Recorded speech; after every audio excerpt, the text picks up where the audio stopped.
Welcome to the Rocky Mountain AI Interest Group. The following meeting, entitled Generative AI in Education, took place on August the 8th, 2023 at the Atlas Building on the CU Boulder campus. The following presentation was made by Dave Taylor. For future meetings, check out our meetup group and also our website at RMAIIG.org. Our third speaker is Dave Taylor. He's a lifelong entrepreneur, educator, and storyteller. He's launched 4 startups, published over 20 tech and business books, and he runs a tech Q&A site called AskDaveTaylor.com. He also reviews gadgets and gear on his popular YouTube channel. I think he was the originator of the first co-working space in Boulder way back when, and I was there, so that's how I know. This is before all the famous ones that you've heard about. He teaches marketing and communication courses at the University of Denver, where he's been recognized as a DU leader in teaching excellence. Dave's an award-winning speaker, startup mentor, and proud parent to 3 college-age children. Please join me in welcoming Dave Taylor. Thanks, Dan. All right, I assume the microphone's working. So now my next technical challenge is end show. This hopefully will just take a couple seconds.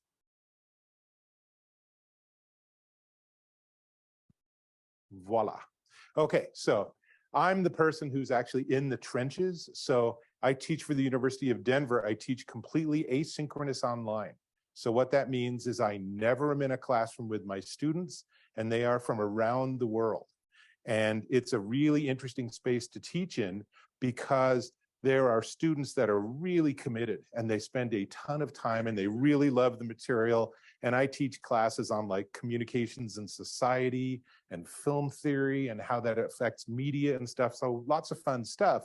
But there are also students that are just like, all right, I have to do an assignment by Sunday at midnight. So Sunday at 11 p.m., there's a flurry of activity from people that are like, they have lives, they're busy, they're taking care of a sick mother, you know, they have children. I don't think I've had a single quarter where I haven't had students say someone's died or someone's sick or I'm sick or there was a flood or an alligator broke into our house and ate my dog. There's always amazing explanations for why they couldn't do something.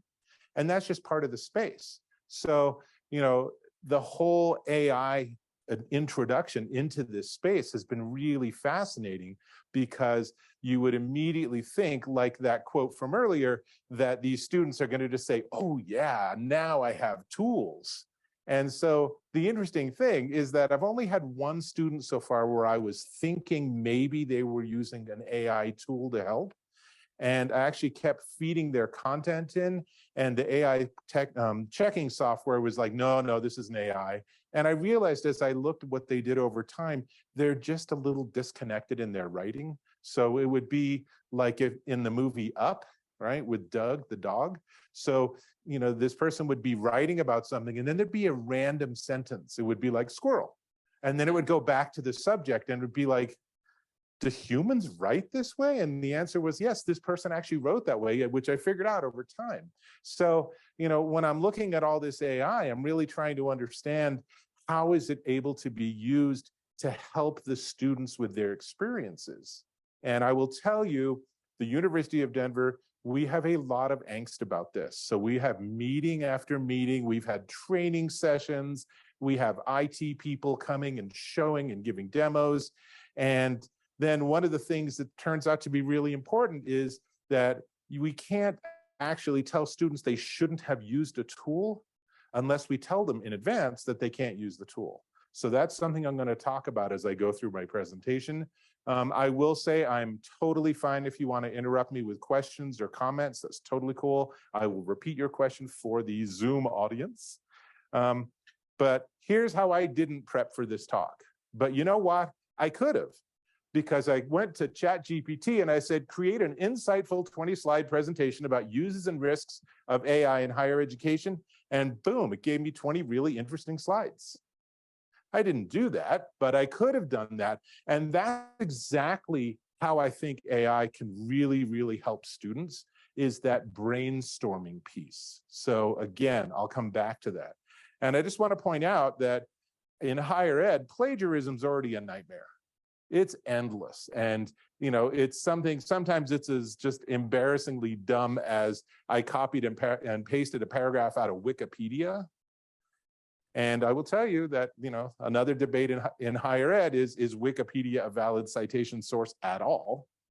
But then for the students to do that and not think, oh, well, I need to cite it, or they forget to use citations, that's yet another thing.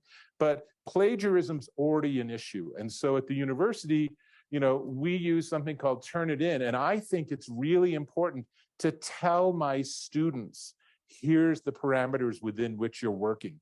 Here are our expectations. Here's our definition of what plagiarism is. Here's what we will and will not allow you to do.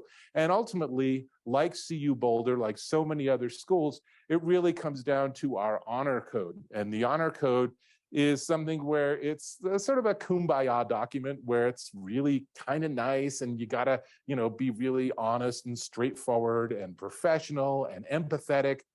But it certainly hasn't been rewritten for ChatGPT. So, you know, I look at all this and I'm like, okay, well, you know, they sort of got this all figured out, but they don't really. Because I can read this and I can say, well, if I give a rough essay to an AI tool and it polishes it, is that okay? Well, I'll tell you, I asked all my students to install Grammarly, right? So Grammarly is an interesting gray area. How many people use Grammarly? It is the cat's pajamas. Just install it. The free version's just plenty good enough. It just really is great. But Grammarly introduced an AI module. So now you can get Grammarly Plus that has AI that actually will do the writing for you. So just like you saw in that graph of like, you know, what's plagiarism and, you know, how much does the human have to be involved? Even Grammarly ends up being a little bit tricky. It's like, do I just turn in my raw writing? I'm not sure I want to read raw writing from students that are coming back to finish their bachelor's degree at 45. I'll tell you, there's some interesting essays. But the reality is that cheaters are going to cheat. And so here's something I bumped into on Reddit, and I thought this was really actually pretty funny. So they turned in this essay and just went and tweaked a couple of things, and they got a really good score, but they were already checking for plagiarism. And I thought, you know, this is no different to what Peter was showing, where it said, give me an essay, but have a couple of spelling and grammar errors in it, right? And so the point is that there are going to be people that try to subvert the system. There are going to be people that try to sidetrack things. And I've taken my own discussion prompts and fed them into ChatGPT and just like, what would it say? How would it respond to this question? And of course, the fun thing about these large language models is you can give it multiple or the same prompt multiple times and it's different each time, which I guess fun might be maybe not the right word, but you know, so they're pretty sophisticated if your goal is to get to the other end without actually having any learning along the way, right? So when I went onto Google and I searched for like best college essays marketing assignment, right? So this is stuff's already out there. It's been out there for a long, long time. I get solicitations from these companies saying, hey, do you want to sell us your essays? And it's just like, I'm a professor, come on, go away. But they're out there, they're making money, they're making a lot of money. But when I did that search, I also got these other questions that people are asking Google in this space on things like, does ChatGPT work for college essays, right? Well, then why have college essays if everyone's just gonna do this? But how many people, when you applied to college, hired a consultant to help you write a better essay? So why is that okay? But using an AI piece of software to do that isn't okay, right? So I think we have this sort of fundamental challenge here, and I think that the AI is more sophisticated than previous tools, but we've been doing things like analyzing readability for sufficiently long that I was doing that when I was an undergrad. I was doing some experiments with that. So at the University of Denver, we use Turnitin. And Turnitin is a really sophisticated plagiarism checking tool. Do you use that here at CU too? Yeah, so it's It's enormous. It's this massive piece of software. And in the last year, Turnitin has introduced an AI scoring system with much of their own angst about the whole thing and lots of, like blog posts from their engineers and stuff. But the challenge is, how do you actually do this in a way that it makes sense? So here's an example of a student essay, and you can see that it gives you that 75%. So, this is this like fake accuracy. It's like, oh, heck, 75%, why not 72% or 81%? But the way it works, at least the way we have it set up, is that it's just one of a number of things that come up when you actually ask Turnitin to analyze something a student has submitted. So I can turn it on and off. I can actually turn it in, and students never get to see this side of things like Canvas. So I can go and I can say, it's okay, skip anything that's quoted, which would be really great, because when you have students that do a lot of quoted material, it looks like it's plagiarized.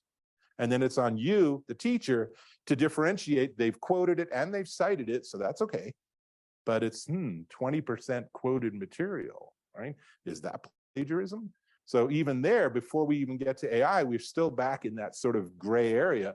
But it gives you this bar of score, and you can see that second one is red. There are 10 things it thinks might be plagiarized. And then on the bottom, there's an AI score, and we even hide it, because at the university, we're not sure we really believe that number. But if I click on it, it gets to that page, and it will show you, and you can see here, Turnitin is also hedging their bets, where they're like, all right, 75%, but here's how we're doing this, and this might not be accurate. And I think that's important, but maybe it's not that important. Maybe the accuracy of these tools doesn't matter, because what we're really trying to do is we're trying to figure out how to create a learning environment and then help students travel the road that will give them, if not enlightenment, then at least the ability to have a little more understanding on the subject, right? So if we all watched a movie and I did a Roger Ebert, as he did famously, and stopped the movie and talked about what was happening, then hopefully you'd get to the end of the movie and you'd say, wow, I learned something I didn't know, right? If I asked you to write an essay about that, well, I suppose you could use an AI tool to write that essay for you. But even that, I don't really care. What I really care about is, did you learn a different way of seeing that movie, right? And so a lot of AI and a lot of academia is hung up on this detection issue. And I think ChatGPT just withdrew their AI analysis tool, and they just said there's too many false positives. But that's because no one's getting any education in academia on how to use those tools, right? If we go back to the previous one and it said 75%, how do I know how to assess that, right? So I will say, as someone with a degree in education, generally teachers aren't taught how to teach. They're just sort of thrown to the lions, and they have subject matter expertise. And you can see, if you start with like a graduate student, assistant professor, up to a tenured professor, they gradually figure out how to teach, but they don't generally get to learn all the tools that they're using. So I was in a training today at the University of Denver on how to use Canvas, right? It was all these sort of interesting edge tools and capabilities, but it's like, isn't everyone who's teaching here already an expert on Canvas? And in the same way, so now we have tools that can tell us, oh, this might have been written by an AI. I don't know, how do I assess that? So maybe that doesn't matter so much, unless it's like a rock solid 100%, this is for sure AI software. And then that's just a matter of time, because it's not going to be very long. In fact, some people have told me it's already there, where you can just say, here's 20 essays I wrote, write a 21st in the same style. At which point, how do you even know, right? But who cares? At some level, again, it's about education. When I have the students that are trying to figure out how to learn the subject in my class, they're the people I teach to. I can't police everybody. If you want to come to this lecture and press the record button and then play games on your phone and then go home and never listen to the recording, well, you can tell people you came to this meeting and you heard 3 professors talk about AI in education, but you didn't really learn it. right? I think that this is just a life challenge that we have. And I think AI is just another iteration of it. And I do want to point out that at least AI has a sense of humor. So this is the Bing chat. And I went and I said, write about why AI should be banned in educational settings. And it refused to do it, right? This is like totally James Cameron level stuff. I'm sorry, I cannot generate a paragraph with a professional tone on why AI should be banned because I think the tone is potentially harmful and biased against AI. Wow, okay, I'm not sure that's the case, but that's okay because we have comics about this too. So watch this, chatbot, create a 500-word essay about Maria Mitchell as it would be written by me. Okay, here you go. So amazing. And then her friend, chatbot, can you give the essay the grade it would get? Yup, D+. And the accuracy is amazing too. So again, I mean, I think that these two also capture this whole idea of what are we trying to accomplish and how is AI going to gracefully fit into academia and education, whether you're in 5th grade or 10th grade or applying to a college or working on your master's degree. So here's what I've done. So in all these meetings at DU, I have said, cool, we use something called simple syllabus. So we have a sort of unified syllabus across all classes with a couple of cut and paste paragraphs. And I and many other professors have said, can we put something in simple syllabus about AI? And the university's like, well, we're not there yet. We're not sure we want to commit to that yet. So we're not going to do that. And so then I said, all right, well, I need to have a policy for my students so we have some agreed upon parameters and regulations. So here's what I say in my syllabus now, is the purpose of this course is to expand your knowledge and your independent thinking. As a result, all work you produce should be your own work. You're allowed to experiment with AI language models to support your original work by using it for brainstorming. So I offer these guidelines, and I have posted on a couple of different academic Reddit groups and such, and so it's starting to have some other professors use it too. But I'm going to leave you with this idea, is that here's what I think are appropriate uses of AI in academia and in education. And that includes things like brainstorming. These tools are amazing. I mean, you can just go and say, what are the 5 primary causes of World War II? And boom, it's like a really interesting set of possible reasons for World War II. And it's just like, okay, well, you know, hopefully you still will assess that and say, you know, I don't think number 4 should be in the top 5. But those sort of things are really amazing. It's really good at that and ridiculously fast.